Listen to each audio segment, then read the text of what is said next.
How you doing? I'm doing great. You know, I just lost my older brother about a couple of days ago, I didn't know and he was sick, but that's life. Man, you roll with the punches and you keep going. that. And you reconnected with him once you got out. Yeah. Matter of fact, I went and seen him while he was in the hospital. That's what you do. You're born to die.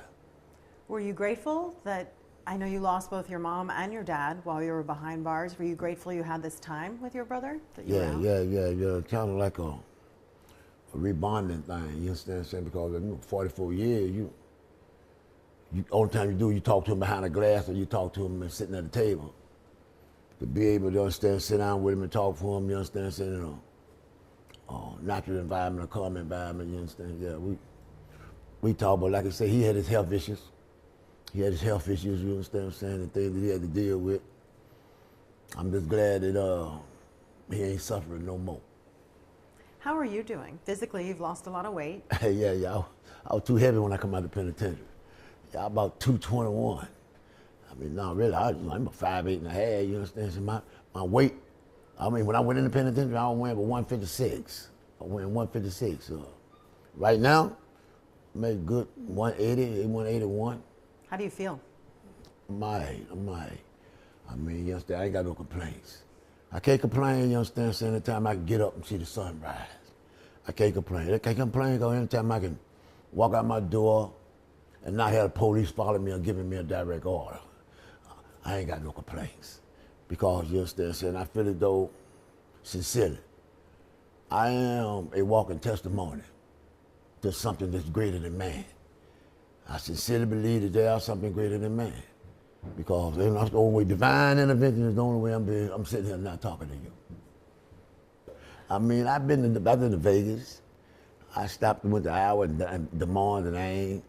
Yesterday with Ashley. I bought me a Maybach. What's the biggest purchase you've made? That? That's what it is. I bought me a Maybach yesterday. I mean, I ain't trying to be no big head or nothing, you know what I mean? It's just that I got it, you understand what I'm saying? I do things for people, man, you understand, said they need it done to them. I mean, like I've donated a lot of money, you understand, said to various organizations, you understand, like Healing Justice, Reverend Willis Ministry, you understand, and Duke, Wrongful Conviction Clinic. You donated money to the clinic that helped get you out.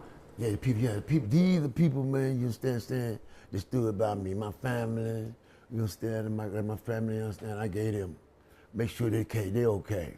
People, friends, you understand, that stood by me, wrote letters for me, you understand, came to see me. I mean, I gave them, you understand, we ain't talking about no crazy money now. You talking about $5,000, $2,000, $10,000, somewhere in that neighborhood like that. What made you donate to the Duke Wrongful Conviction Clinic? I mean, what kind of individual would I be if I did? You know, see, because number one, if it don't be for Duke Wrongful Conviction Clinic, first and foremost, I give praise and honor to the Creator. That's first and foremost. I understand the Creator put people in your lives and vessels in your lives, you understand, saying, to get things done. So, whenever I needed a federal attorney that knew something about federal law, Ashley came up with Jamie Lau. And when he came up with Jamie came up with the Wrongful Conviction Clinic. And with the Wrongful Conviction Clinic, that was the way I came out the penitentiary. Because they filed my papers in the Fourth Circuit. And you know, just like I know, and people that know this keep up with law, that Fourth Circuit is one of the most controversial courts in the United States. We talking about the second highest court in the United States. 15 judges, you understand, saying when Duke went there, when they filed my motion, at first I didn't believe I was gonna get it because they sent me before a 3-judge panel. And 2 of the judges, man, Nehemiah and Richardson, they just straight up denied me. But look, Judge Thacker, that female judge with the Fourth Circuit, man, my hat's off to her. Because from the opinion that she wrote, the 26-page opinion that she wrote, that compelled the other judges and the Chief Justice, Gregory, to read all of them say, well, we want to see the whole thing. Jamie said he want my case to go before the whole panel, the 15 judges. Like you know, it ended up in a 9-6 tie. I mean, a 9-6 ruling. But if it don't be for Judge Thacker, I'll probably be dead in the water. I mean, if she was here right now, Donna Bennett, I ain't gonna forget this. Donna Bennett and Janine Zanin are the two attorneys. They went to Cabarrus County and found those 14 pieces of, the 16 pieces of evidence that they had sent to the FBI. They the one that got the ball rolling. So I ain't gonna never forget Donna and Janine. But when they did that there, you understand what I'm saying, they couldn't take me no farther than the North Carolina Supreme Court. The North Carolina Supreme Court ruled on my case, as you know, 3-3 tie. So let me fast forward to just in the last couple of months. How does it feel to win the biggest settlement in North Carolina history? To be awarded that money? I don't feel as though I've been truly compensated for the things that I lost. I mean, you know, I got a little bit, that little money, you understand what I'm saying? On paper, that's what it say. You understand? But you know, I know, and the God know, you understand? I really didn't receive that money, all that money like that. You understand? I had the people that I had to take care of. So to receive even any kind of compensation is a blessing. But I don't feel as though I was truly compensated for what they did to me. Because my case, you understand, if you look at it, it's not a wrongful conviction. And this is what they say. We gonna get that they would award any man that's wrongfully convicted in the United States $50,000 a year. Okay. But you cut it off at $750. And that's for people that's wrongfully convicted. We don't want to get this mixed up. What do you think really happened in your case? What would you call it? I was intentionally. If you look from beginning to end, I wasn't wrongfully convicted. I was intentionally put in the penitentiary. If you got a chief of police and he's tampering with a jury list, if you got detectives that plant evidence, because that lime green toboggan, like I said, I had never seen that before in my life until they showed it to me in court. You plant evidence, you commit perjury, you destroy evidence. And you knew with all the things that you were doing intentionally, you were sending me to death row. You were trying to kill me because all capital offenses in 76 had a death sentence, and you had me charged with 2 of them. First-degree burglary and first-degree rape. So they knew that I was facing a death sentence.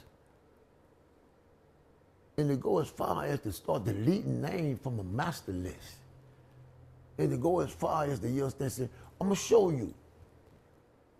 The assault happened on April 25th, 76. April 26th, the very next day, Sergeant Marshall Lee go down to Cabarrus Memorial Hospital and get the rape kit. Why did you go get the rape kit the very next day after the rape? You ain't got no suspects because you didn't come and get me the 15 days later.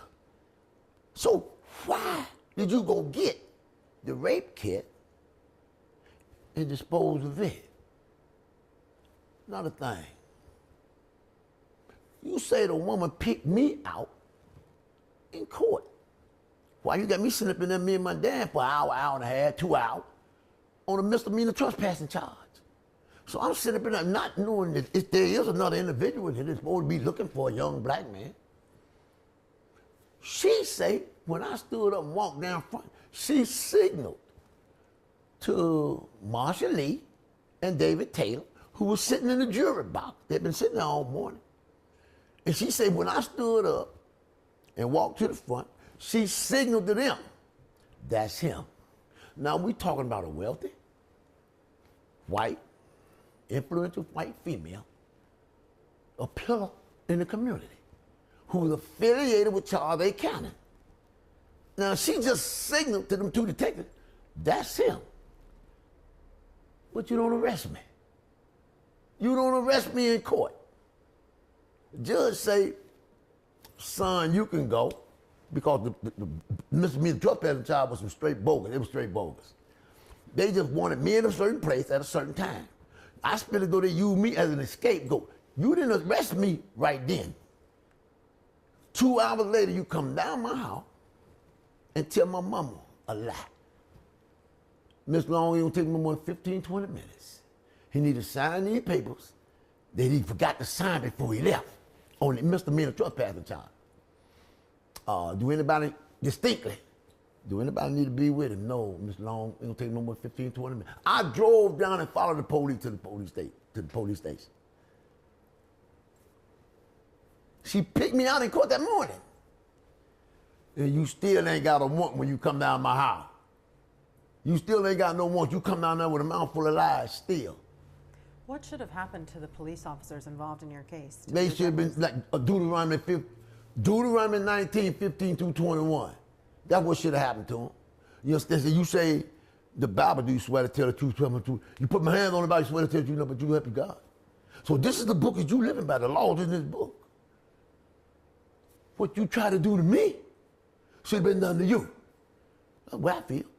You try to put me on death row, you gonna kill me. If it don't be for the Creator to abolish the death sentence in 76, we wouldn't be having this conversation right now. How concerned are you that what happened in your case could have happened in others? It's still happening. Let me show you what this is.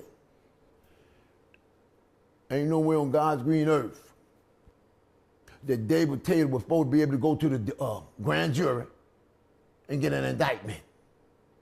What evidence do you take to the grand jury to get an indictment on Ronnie Long?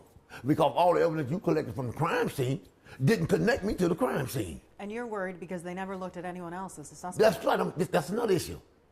There were 2 injustices done here. Not just to my family, but to the boss family. You never took time to seek the real perpetrator because you concentrating on killing Ronnie Long. And everything you did was intentional. To this day, that case is still unsolved. It is. Because number one, you never pursued the real perpetrator. It's 2 injustices done here to the Long family and to the Boss family. But yet and still, you so tired of them putting me into the case, you trying to give me a death sentence. This is what I must say. Was nothing done to me that was wrongful. Have you thought about the fact that obviously they did this in your case? Could they have done it in other cases? You can go to the grand jury and get an indictment without any evidence? I'm pretty sure it was. Like I say, George Floyd ain't the first black man that ever had a white man knee on his neck. You understand what I'm saying? Blacks have had white men knees on their neck ever since they come to the Western Hemisphere. So what should happen? What does justice look like? Yeah. A bad face. A bad face when you got to deal with people that should be behind bars, but they're in position to make rulings and judgments on other people's lives. Like that DA they had down there. She done retired now, Roxanne. Roxanne distinctly told the Superior Court judge that ain't no more evidence in this case.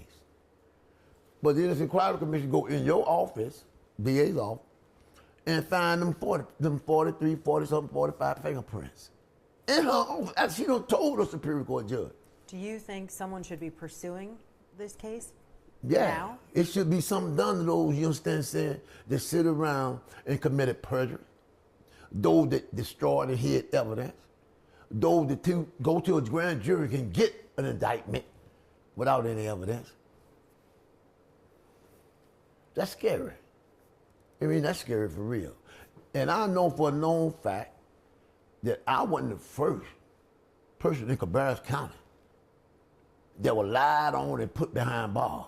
And probably not the last? No, it won't be until you get people in those positions that got a compassionate heart and believe, you understand, saying, that the righteous and the wrong, you understand, saying, are 2 separate things. And those who commit those crimes. If I stand in Superior Court and commit perjury, I go to jail. I get fined, sentenced, and sent to jail on a perjury charge.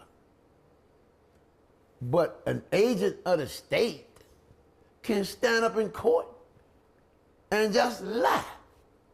I mean, just lie. I mean, you can tell a lie because you are exempt or immune from persecution. You can't be persecuted or you can't be tried because you got immunity because you're an agent of the state. So you still have a lot of anger and frustration. Yeah, because like I said, it took 44 years for me. I lost my mother and my father. I lost my two sisters. You deprived me of my independent desire for 44 years. But then you come back and say, well, he received the highest compensation in the state of North Carolina. That ain't one damn. Damn, I ain't getting compensated for nothing. Bring my mother and father back. Bring me my 45 years back. Bring my two sisters back. Now I'm compensated. Because you gave me that little bit of money, man, I'm supposed to be satisfied with that. I'm glad with that. You still owe me for 29 years. I feel as though you owe me for that. Because you didn't put me in the penitentiary wrongfully. You put me in the penitentiary intentionally. So it's a difference between wrongful and intentional. So now, my case, you understand, what other case you know? Where the people are the perpetrator offer public an apology. What other exoneree have you ever been interviewed that got a public apology from the people that put them in the penitentiary? What did that mean to you to hear that apology after all this time? I mean, you understand, saying it's something that ain't never been done. It is a plus. Hopefully it opened the doors for other cases that's wrongfully or intentionally incarcerated. What did that tell you, the fact that they agreed to make that apology? That they were dead wrong, and they know that they were dead wrong, and they know what they did to me was dead wrong. You understand? So now that's why I say, you still owe me. You still owe me because you know you did that intentionally. You were dead wrong. And you knew that I was the man you were looking for. Ain't no shred of evidence. You ain't have a shred of evidence to put me on that crime scene. What, when you say they still owe you, what would make this right? Pay me for them other 29 years you owe me for. Give me more than $50,000 for them 29 years that you locked me up. So in other words, you set aside the $25 million settlement. In your mind, you want the state specifically to pay $50,000 per year that you were in, because that's what the law says. That's right. And for anybody else to come behind me that's intentionally put in the penitentiary, they need to change that law. I understand a person having DNA in their case and was wrongfully locked up behind a mistake. You understand? We made a mistake. You didn't make no mistake in my case. So someone shouldn't have to sue to be compensated. That's right. That's right. In cases like this, where you are intentionally put in the penitentiary. Like I said, you know you were dead wrong because you came back and offered a public apology. And this ain't never been done before. Big deal. Yeah. So why can't I get the rest of my money, them 29 years that you locked me up? Why can't I get that? So that's a matter of principle for you. That's what I'm saying. You understand? Hopefully it'll change the law. It will change that law. Okay. Are you having fun with the fish tank and the pool table and the pool? Hey, look. I wanted the fish tank to go from the floor to the ceiling. I couldn't get there because they say, you understand, saying it wouldn't, the water, some kind of. Now you got a whole room full of fish. Yeah, I got about 3-4 tanks over here full of fish. How often do you play pool? Every now and then I shoot something, you understand? I used to shoot pool all the time on state. But I much like to sit around and watch dudes shoot pool because I'm shooting something. I could mess with them. You had some brothers on state that could shoot pool. I mean, really, really shoot. And I used to be amazed with me. I just stand around and watch them how they could call pockets, call reels, and the ball go exactly where they say it's going. Is it fun to be able to do that stuff? Yeah, to have the money to. For me, it's relaxing.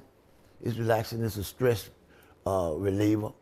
But give your mind time, you understand, sitting occupied, and think about something else. And like on state, when I was on state, you understand, saying it was a thing with recreation for me. I could go down and shoot pool. Me and another couple of brothers, we go down and shoot pool. You understand, saying it like, it relieves tension and stress. Speak to, if these guys had did this to you, which they did, How many other fellows have they done this to? How many people are sitting in the pen today because of what they did? And what are your thoughts on all the cases that these guys had anything to do with? I said it before and I said it again. For me being behind them fences, you understand, saying I came in contact with a lot of other brothers. I mean, you understand, saying inmates, residents, or whatever you want to call them. I came in contact with a lot of other people, you understand, had proper representation. They'd be able to walk out of them fences because I know 1976 wasn't the first time that they ever attempted this. 1976 wasn't the first time that they ever went to a grand jury and got an indictment on a person, you understand, with no evidence. So I feel as though, you understand, saying the penitentiary is full of brothers, you understand, saying that I know were wrongfully incarcerated. If the state ever come to you with a plea, then they ain't got nothing on you. They offer me, here I am charged with 2 capital offenses, first-degree burglary. They offered me 7 years. Told me I would be back home in 3. What they were trying to do to me, they wanted me to plead guilty to them charges so I could get them brothers and sisters out in the streets out there and put it on the front page of the newspaper. Long plead guilty to rape charges. Now y'all can go home and stop throwing them rocks and them bricks out there in the streets out there. All this noise y'all making about him, he just pleaded guilty. So I know for a known fact that there are people in the penitentiary that have took plea bargains that could walk out the system if they had proper representation. I wasn't the first, and I won't be the last. Because you have people with the type of mentality that they have, and until they caught, until there's something done about it, the laws have changed, the people with the proper mentality, people with a righteous heart, compassionate heart, in those positions, it's going to continue to be done. You got to always have 2 sides, a good and a bad. Somebody got to play the bad guy. Me too, we're going to always be done. And in North Carolina, it's steady building penitentiaries. Somebody got to be put up in there.